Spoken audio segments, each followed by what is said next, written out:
Hello everyone, आज की इस वीडियो में कंप्लीट AKTU काउंसलिंग पर बात करने वाले हैं। पूरा प्रोसेस बताऊंगा कि कैसे खुद से आप पूरी काउंसलिंग को कर सकते हो। फर्दर आपको किसी की हेल्प की नीड नहीं होगी। अगर आपने एंड टू एंड इस वीडियो को देख ली, पूरा प्रोसेस ही एक्सप्लेन करके रख दूंगा ईज मैनर में। वीडियो को 2 सेकंड के लिए भी स्किप मत करना, जिससे आपका एक प्रोसेस छूट जाएगा, आपको ये कॉम्प्लिकेटेड लगने लगेगा फिर, है ना। तो स्टार्ट करते हैं। सबसे पहले रजिस्ट्रेशन से स्टार्ट करते हैं कि आप AKTU की काउंसलिंग में कैसे रजिस्टर कर सकते हो। रजिस्ट्रेशन के लिए ये लिंक है http://aktu.ac.in।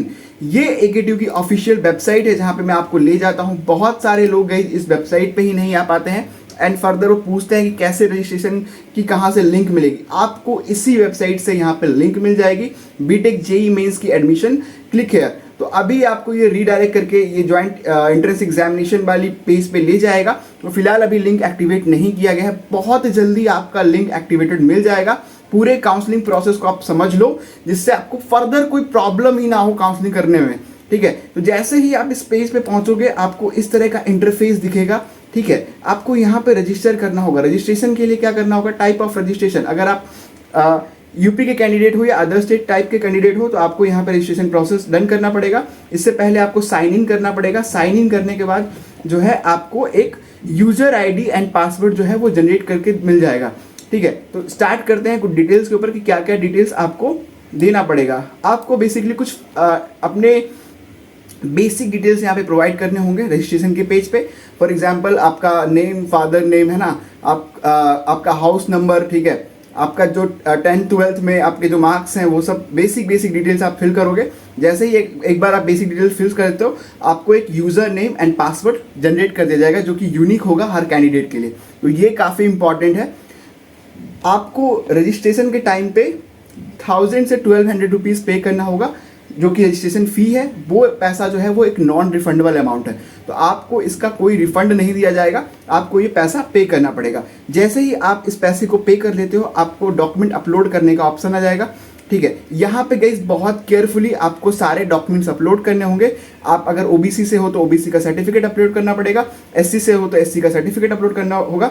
डॉक्यूमेंट से रिलेटेड सारी वीडियो इस आई बटन पे दे दूंगा, वहां जाके एक बार देख लेना कि क्या क्या डॉक्यूमेंट्स कैसे कैसे लगने वाले हैं, तो वो आपको क्लियर आइडिया हो जाएगा। एक बार आपने सारे डॉक्यूमेंट डाल दिए यहाँ पे, तो आपका होता है फिर डॉक्यूमेंट वेरिफिकेशन, ठीक है। डॉक्यूमेंट वेरिफिकेशन में थोड़ा टाइम लगता है और यहीं पे सबसे ज़्यादा मोस्ट प्रॉब्लम होती है। अगर आपने डॉक्यूमेंट सही से अपलोड नहीं किए, उसमें कुछ भी एरर होता है, ठीक है, या डॉक्यूमेंट आपने पुराने अपलोड कर दिए। फॉर एग्जांपल बहुत सारी वीडियो में मैंने बताया हुआ है कि 1 अप्रैल 2022 के बाद का बना होना चाहिए। अगर EWS सर्टिफिकेट है तब भी, इनकम प्रूफ है तब भी, है ना, आपके SC का सर्टिफिकेट है तब भी, OBC का सर्टिफिकेट है तब भी। तो 1 अप्रैल 2022 के बाद का बना होना चाहिए। अगर ये पहले का बना हुआ है, ठीक है, लेट से 20 मार्च का भी बना हुआ है, तो ये रिजेक्ट हो जाएगा। मैं फिर बता रहा हूँ, आपको डॉक्यूमेंट वेरिफिकेशन में बहुत सारी प्रॉब्लम हो जाएगी गाइस, तो इसका बहुत ध्यान रखना है। जब तक आपका डॉक्यूमेंट वेरीफाई नहीं होगा, तब तक आपकी जो राउंड 1 है उसकी चॉइस फिलिंग गाइस ओपन नहीं होगी। तो यहाँ पे जैसे ही एक बार डॉक्यूमेंट वेरीफाई आएगा, आपका ग्रीन टिक हो जाएगा वहाँ पे, ठीक है, वेबसाइट पे, और वहाँ पे आपको चॉइस फिलिंग पोर्टल आपको ओपन दिखेगा। चॉइस फिलिंग पोर्टल होता कैसा है, मैं आपको दिखा देता हूँ। ऐसा होता है गाइस चॉइस फिलिंग पोर्टल, जहाँ पे आपको एक फिल्टर दिखेगा, है ना, आपको यहाँ पे चॉइसेस दिखेंगी कि आपको गवर्नमेंट कॉलेज में जितने चॉइसेस मिल रहे हैं, प्राइवेट कॉलेज में जितने चॉइसेस मिल रहे हैं, आपको सारे चॉइसेस यहाँ दिखेंगे। आपको बारी बारी से इसको सेलेक्ट करके यहाँ पे इसको ऐड करना होगा। जैसे ही आप इसको ऐड करोगे, वो इस वाले टेबल में ऐड होता रहेगा, है ना। इस टेबल को आप ऊपर नीचे कर सकते हो bye up arrow, down arrow, तो इस हिसाब से अपने चॉइस को आप अरेंज कर सकते हो। और जैसे जैसे आप करोगे, आपको सेव एंड कंटिन्यू बार बार करते रहना है, ठीक है। तो इस तरह से आप जो है चॉइसेस को फिल करोगे अपने रैंक के according, best to best algorithm लगा के अपने चॉइसेस को फिल करोगे कि मुझे टॉप पे किसको रखना है। उसके पर भी एग्जांपल देंगे कि क्या क्या चीजें होती है, सारे राउंड्स के ऊपर बात करेंगे। तो वीडियो को बने रहिए, वीडियो में एंड तक चलते रहिए, ठीक है। करेक्ट ऑर्डर क्या होता है चॉइस फिलिंग करने का, वो भी गाइस काफी ज्यादा इंपॉर्टेंट है। फॉर एग्जाम्पल, अगर किसी बच्चे ने इस तरह की चॉइस फिलिंग की, सबसे पहले उसने IIT की CSE डाली, फिर IIT की CSE विद AI डाली, KNIT की CSE डाली, IIT की EC डाली, KNIT की CSE डाली, BIT की CSE डाली या JSS की CSE डाली, ठीक है। तो ये एक करेक्ट ऑर्डर है। आप देख सकते हो कि उसने टॉप प्रेफरेंसेस को ऊपर रखा है और जो लोअर प्रेफरेंसेस हैं उनको नीचे रखा हुआ है। यही बेस्ट तरीका भी होता है, ठीक है। तो इस तरह से अगर उसको मान के चलिए BIT की CSE अलॉट हुई पहले राउंड में, तो हर राउंड के बाद चांसेस हैं कि उसको ऊपर का ही चॉइस अलॉट होगा, है ना, ऊपर का ही चॉइस अलॉट होगा। तो इसकी अपग्रेडेशन बहुत अच्छी होगी और मैक्सिमम से मैक्सिमम चांसेस है कि 3-4 राउंड के बाद इसको IIT की EC मिल जाए, KNIT की CSE मिल जाए। तो ये गाइस काफ़ी ज़्यादा इंपॉर्टेंट होने वाला है। अब एक और इनकरेक्ट ऑर्डर दिखा देता हूँ। ये एक इनकरेक्ट ऑर्डर है जिसमें आप रैंडम वाइज आप ऊपर नीचे किसी भी चॉइस को फिल कर देते हो। जैसे इस बच्चे का मैं बताऊँ तो IIT की केमिकल उसने सबसे ऊपर डाल दी है एंड GL बजाज की CSE उसके नीचे डाल दी है। तो ये एक रैंडम ऑर्डर है। फॉर से एग्जाम्पल, आपको अगर GL बजाज की CSE अलॉट हो गई तो ये नीचे की चॉइसेस आपकी बेकार हो जाएंगी, फिर आपका कोई मतलब नहीं रहेगा इन चॉइसेस का, इसी को बेस्ट माना जाएगा और इसके ऊपर बढ़ा जाएगा। तो यहाँ पे आपको बहुत ज़्यादा प्रॉब्लम हो जाएगी उस केस में। तो यहाँ पे बहुत अच्छे से इसको ध्यान रखना है कैसे वर्क करता है। आपको बेस्ट से बेस्ट चॉइसेस ऊपर रखने हैं एंड जो आपके लोअर प्रेफरेंसेस वाले चॉइसेस उसको सबसे नीचे रखने हैं। तो एक बार अगर ये वाला चॉइस अलॉट होता है तो हमेशा चांसेस है कि आपको ऊपर ही जाना है, आप नीचे नहीं जाओगे कभी। अगर ये वाला चॉइस अलॉट हो गया तो ये आपकी सारी नीचे की चॉइसेस बेकार हो जाती हैं। तो ये इसका गाइज आपको बहुत ज़्यादा ध्यान रखना है। अब क्या होता है, जैसे ही आप चॉइस फिलिंग करते हो आपको चॉइसेस को लॉक करना होता है, ठीक है। एक बार आपने चॉइस को लॉक कर दिया चॉइस फिल करने के बाद, तो आपका आता है seat allotment result. Seat allotment result हर राउंड का अलग अलग आता है। अभी हम राउंड 1 के सीट अलॉटमेंट के रिजल्ट की बात कर रहे हैं। तो जैसे ही गाइस राउंड 1 का सीट अलॉटमेंट का रिजल्ट आता है, आपने जो चॉइसेस फिल किए होंगे, ठीक है, उनमें से मान के चलिए इसको IIT लखनऊ की CSE मिल गई, ठीक है, IIT लखनऊ की CSE यहाँ पे मिल गई, तो राउंड 1 में उसको वो सीट मिल गई। तो अब मैं बात करता हूँ कि क्या क्या चीज़ें होंगी अगर आपको सीट मिलती है तब और सीट नहीं मिलती है तब। ये गाइस काफ़ी इंपॉर्टेंट होने वाला है। मान के चलिए अगर आपको कोई सीट अलॉट होती है, आप जो है जनरल EWS या OBC के कैंडिडेट हैं, तो आपको सीट एक्सेप्टेंस फ़ी देनी पड़ती है जो कि है 20,000। ये एक ही बार पे करना पड़ता है, ठीक है, ये 1 टाइम पे करना पड़ता है, उसमें भी अगर आपको सीट मिलती है तब। और ये जो पैसा है ये आपका कहीं जाया नहीं जाता है, ये पैसा आपके कॉलेज की फ़ी में ऐड हो जाता है। फर्स्ट ईयर का जो कॉलेज का फ़ी आप पे करते हो उसमें जाके ये एडजस्ट होता है। आप इस मिथ में मत पड़ना कि ये पूरा पैसा आपका काउंसलिंग से चला जाता है, आपको बार बार हर राउंड में पे करना होगा। 1 टाइम पे करना होता है और पूरा पैसा आपके कॉलेज फ़ी में जाके ऐड होता है।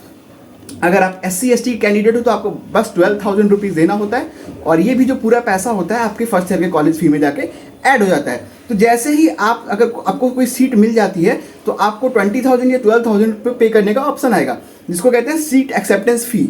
अगर आप पे नहीं करोगे तो आप पूरे काउंसलिंग प्रोसेस से ही बाहर हो जाओगे। तो ये ध्यान रखना है कि जैसे अगर सीट आपको मिलती है तो तुरंत आपको जो है सीट एक्सेप्टेंस फ़ी पे करनी ही है। अब गाइस नेक्स्ट स्टेप पे मूव करते हैं। जैसे ही आप पे करोगे तो आपके पास फ्रीज या फ्लोट का 2 ऑप्शन आएगा। या तो आप सीट से सेटिस्फाई हो तो आप फ्रीज करोगे, अदरवाइज आपको चाहिए कि नहीं, मैंने जो चॉइसेस भरी है मेरे को और ऊपर की तरफ जाना है। जैसे मैंने कहा बेस्ट चॉइस फिलिंग एल्गोरिथम उसी को कहते हैं, जहाँ पे आपको बॉटम की कोई चॉइसेस अलॉट हुई और आपने फ्लोट किया तो और आप ऊपर जाओगे और आप ऊपर जाओगे। एग्जाम्पल मैं फिर बता देता हूँ। जैसे उनको अगर किसी बच्चे को ये चॉइस मिली, JSS की CSE मिल गई उसको लास्ट की, है ना, तो वो हर राउंड के साथ अपग्रेडेशन में जा सकता है, तो उसको ऊपर से ऊपर चॉइसेस मिलने की पॉसिबिलिटी जो है वो बढ़ जाती है। तो ये गाइस ये है इंपॉर्टेंट चॉइस फिलिंग एल्गोरिथम का, तो ये आपको समझना बहुत ज़रूरी है। तो यहाँ पे तो 2 ऑप्शन होगा। तो अगर वो सेटिस्फाई है कि हाँ मेरे को मन चाहिए सीट मिल गई, मुझे कहीं नहीं जाना, मेरे को तो एडमिशन ले ही लेना है, आप फटाक से उसको फ्रीज कर दो और बाकी जो 20,000 या 12,000 काट के जो बाकी का रिमेनिंग फ़ी है उसको दे के कॉलेज में एडमिशन करवा लो, आपका काम खत्म हो गया यहाँ पे, ठीक है। लेकिन अगर आपको चाहिए कि मेरे को आगे जाना है काउंसलिंग में, मुझे और अच्छी सीट चाहिए, तो आप फ्लोट का ऑप्शन चूज करोगे। एक बार आपने फ्लोट का ऑप्शन चूज कर लिया गाइस, ठीक है, तो आप ऑटोमेटिकली जो है सेकेंड राउंड में आ जाओगे, ठीक है। तो अगर आपने इन दोनों में से कोई ऑप्शन भी चूज नहीं किया लेकिन आपने पेमेंट कर दिया, तब भी बाय डिफॉल्ट आप फ्लोट में ही आओगे और आप सेकेंड राउंड में आ जाओगे, है ना। उन बच्चों के लिए बात करते हैं जिनको कोई सीट अलॉट नहीं हुई। तो जिनको कोई सीट अलॉट नहीं, उनको कोई पैसा पे नहीं करना है, वो ऑटोमेटिकली जो है सेकंड राउंड में आ जाएंगे, ऑटो फ्लोट हो जाएंगे, ठीक है। तो राउंड 2 में भी अगर उनको सीट अलॉट नहीं हुई तब भी वो राउंड 3 में ऑटोमेटिकली आ जाएंगे। मैं उन बच्चों की बात कर रहा हूँ जिनको नहीं मिली है, ठीक है। और जिनको मिली हुई है उनको फिर कुछ नहीं करना है, उनको बस चॉइसेस अपने वो चाहे तो रीअरेंज कर सकते हैं और उनको ऊपर से ऊपर ब्रांचेस मिलने की पॉसिबिलिटी बेस्ट से बेस्ट होती रहेगी, है ना। अब बात कर लेते हैं यहाँ पे राउंड 3 राउंड 4 के लिए। तो राउंड 3 राउंड 4 जो काउंसलिंग होती है वो बहुत इंपॉर्टेंट राउंड्स होती है। जो राउंड 1 और राउंड 2 होती है मोस्टली कोटा वालों के लिए होती है। फॉर एग्जांपल आपके पास OBC कोटा है, आपके पास SC ST का कोटा है, आपके पास अदर एयरफोर्स वगैरह के कोटाज वगैरह होते हैं।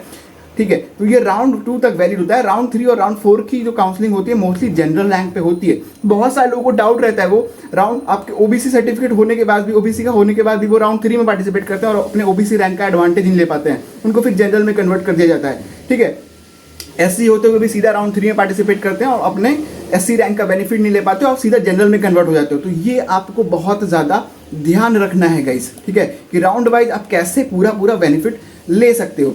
ठीक है, कुछ चीज़ें अगर समझ में नहीं आ रही हो तो मैं और अच्छे से एक्सप्लेन करूंगा, बट आप बने रहो ना, लास्ट तक आपको सब कुछ क्लियर हो जाएगा। ठीक है, तो अब आगे बढ़ते हैं। देखिए, राउंड 2 के बाद मैंने ही बताया था कि 2 ऑप्शन आते हैं आपके पास, फ्रीज और फ्लोट। लेकिन राउंड 2 की जैसे ही काउंसलिंग होगी आपके पास एक तीसरा ऑप्शन देखने को मिलेगा जिसको कहते हैं विड्रॉल। विड्रॉल मतलब आप काउंसलिंग से बाहर जाना चाहते हो। गलती से भी आपको विड्रॉल पे क्लिक नहीं करना है अगर आप काउंसलिंग में बने रहना चाहते हो। तो एक बार आपने क्लिक किया, वहाँ पे पासवर्ड एंटर किया, यूजर नेम और पासवर्ड डाला, विड्रॉल मांगता है कि आप एक बार पासवर्ड देकर कंफर्म करो, आप पूरे काउंसलिंग प्रोसेस से बाहर हो जाओगे। ठीक है, तो ये गाइस काफ़ी इंपॉर्टेंट है। आपकी मिली हुई सीट भी चली जाएगी आपके हाथ से, सब कुछ भी नहीं रहेगा आपके पास। तो ये गाइस काफ़ी ज़्यादा इंपॉर्टेंट है। ठीक है, अब विड्रॉल करने के बाद पैसा कितना डिडक्ट होगा? अगर आपने राउंड 2 के बाद आपको चाहिए कि नहीं, मेरे को कहीं और अच्छा कॉलेज मिल गया है, मुझे इस काउंसलिंग से बाहर जाना है, तो राउंड 2 के बाद अगर विड्रॉल लेते हो तो आपको 5000 आपका डिडक्ट हो जाएगा। बाकी का रिमेनिंग पैसा जो है, जो काउंसलिंग फीस आपने सीट एक्सेप्टेंस फी पे की है, वो आपका रिफंड हो जाएगा। लेकिन अगर आपने राउंड 2 के बाद राउंड 3 में विड्रॉल लिया तो आपका जो है 10,000 डिडक्ट होगा उस केस में, है ना। बाकी का पैसा जो है आपको रिफंड हो जाएगा। तो ये आपको ध्यान रखना है कि विड्रॉल आपको राउंड 2 या राउंड 3 में जब भी लेना है, वो डिसीजन आपका होना चाहिए कि आप कब ले रहे हो। तो वो काफ़ी इंपॉर्टेंट होता है और काउंसलिंग इसी को ही कहते हैं। राउंड 4 में आपको, ये एक राउंड 4 होता है वो स्पेशल राउंड होता है। ठीक है, स्पेशल राउंड के ऊपर भी बात करेंगे। राउंड 4 में आपके पास कोई विड्रॉल का ऑप्शन नहीं होता है। राउंड 4 एक ऐसा राउंड है जहाँ पे last time private college participate कर रही होती हैं और ये आखिरी राउंड होता है। ये एक जैकपॉट राउंड होता है जहाँ पे आप टॉप प्राइवेट कॉलेज को ले सकते हो आपकी लो रैंक पे भी, चाहे जेएसएस हो गया, अजय कुमार गर्ग हो गया, काइट गलगोटिया, जेएल बजाज जैसे कॉलेज को आप ले सकते हो। आपकी अगर आपकी रैंक बहुत ज़्यादा भी आई है, 6 लाख आई है, 8 लाख आई है, फिर भी आप यहाँ पे ले सकते हो क्योंकि ये लास्ट टाइम यहाँ पे पार्टिसिपेट कर रही होती हैं। उसके बाद ये कॉलेजेस काउंसलिंग में पार्टिसिपेट नहीं करती, 4th राउंड तक ही करती हैं प्राइवेट कॉलेज पार्टिसिपेट। ठीक है, तो जैसे ही आप लोग राउंड 5 में आते हो, राउंड 5 जो है वो गवर्नमेंट कॉलेज के लिए होता है। राउंड 5 एक इंटरनल स्लाइडिंग राउंड होता है। ये उन्हीं बच्चों के लिए होता है जिनको गवर्नमेंट कॉलेज में कोई सीट अलॉट हो गई है। ठीक है, इसके ऊपर कंप्लीट एक अलग वीडियो भी बना दूंगा, लेकिन आपको ब्रीफ में बता देता हूँ। जैसे कि मान के चलिए मुझे आईआईटी की केमिकल अलॉट हुई है। ठीक है, राउंड 4 तक मुझे आईआईटी की केमिकल ही मिली, मेरा कोई अपग्रेडेशन नहीं हुआ। तो राउंड 5 में मेरा क्या होगा, इंटरनल स्लाइडिंग होगा। चांसेस है कि मुझे केमिकल से जाके इलेक्ट्रिकल मिल जाए। ठीक है, तो इलेक्ट्रिकल मिल जाए या फिर ईसीई जैसे ब्रांचेस मिल जाए, तो मेरा इंटरनली स्लाइड हो गया। ठीक है, तो इस केस में उन्हीं को इंटरनल स्लाइडिंग का बेनिफिट मिलेगा जिसको कोई सीट पहले से अलॉटेड है और गवर्नमेंट कॉलेज में अलॉटेड है। क्योंकि राउंड 5 में प्राइवेट कॉलेज पार्टिसिपेट नहीं करते, राउंड 4 के बाद वो सारे प्राइवेट कॉलेज चले जाते हैं। तो ये 4 राउंड का जो काउंसलिंग है वो बहुत इंपॉर्टेंट होता है प्राइवेट कॉलेज के लिए। और यहाँ से 5 राउंड से गेम होता है टॉप से टॉप गवर्नमेंट कॉलेज को लेने के लिए।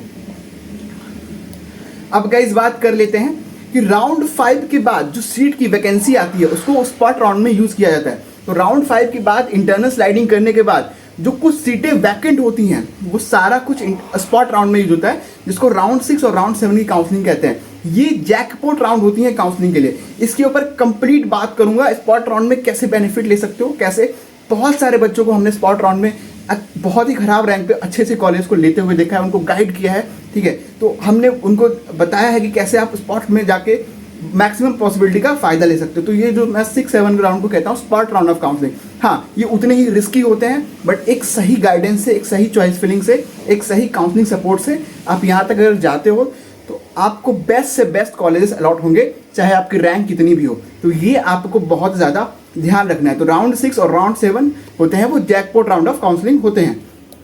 ठीक है गाइस, अब हम बात कर लेते हैं कि कुछ गलतियां जो बच्चे कर देते हैं चॉइस फिलिंग में, काउंसलिंग में, जिससे वो पूरे काउंसलिंग प्रोसेस में वो बेनिफिट नहीं ले पाते या फिर वो पूरे काउंसलिंग प्रोसेस से बाहर आते हैं, उनका पैसा भी चला जाता है। तो ये जो राउंड 4 की काउंसलिंग होती है, मैंने आपको बताया कि राउंड 4 की काउंसलिंग में विड्रॉल का ऑप्शन नहीं होता है। तो इतना रिस्क होता है कि अगर राउंड 4 में आपको गए और आपको कोई भी सीट अलॉट हो गई तो वो आपको लेना ही पड़ेगा, वहाँ पे आप विड्रॉल नहीं कर सकते। तो ये सारी चीज़ें आपको पता होनी चाहिए।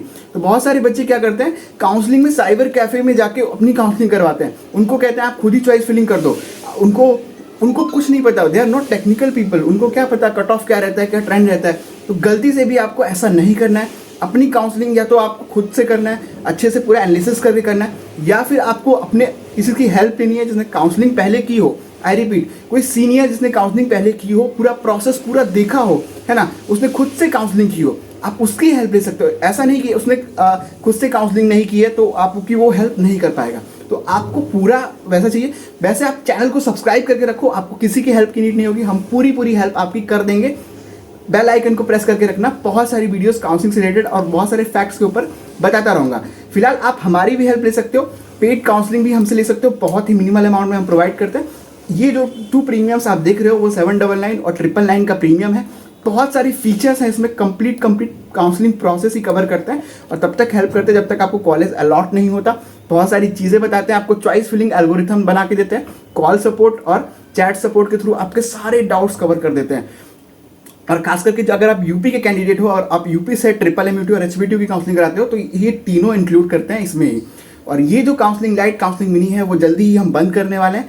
ये लास्ट कॉल है क्योंकि हम ऑलरेडी लिमिट रीच कर चुके हैं और जैसे ही एक बार शेड्यूल आएगा हमारे पास काफ़ी सारे बच्चे आ जाएंगे और उसकी वजह से हमें प्राइजेस इंक्रीज करने पड़ेंगे क्योंकि हमारे रिसोर्सेज काफ़ी लिमिटेड हैं गाइस। तो आई होप गाइस कि आपको समझ में आया होगा। कोई भी क्यूरी हुई आप सीधा कमेंट में लिख दो, पूरा रिप्लाई मिलेगा आपको। एंड फर्दर बहुत सारी वीडियोस भी बना दूंगा। अगर आपको रिप्लाई नहीं कर पाया तो आपके कमेंट को उठा के ही सारी वीडियोस बना देंगे, आपके सारे डाउट्स सॉल्व कर देंगे। Keep subscribe the channel, hit the bell icon for the latest update. Thank you so much guys.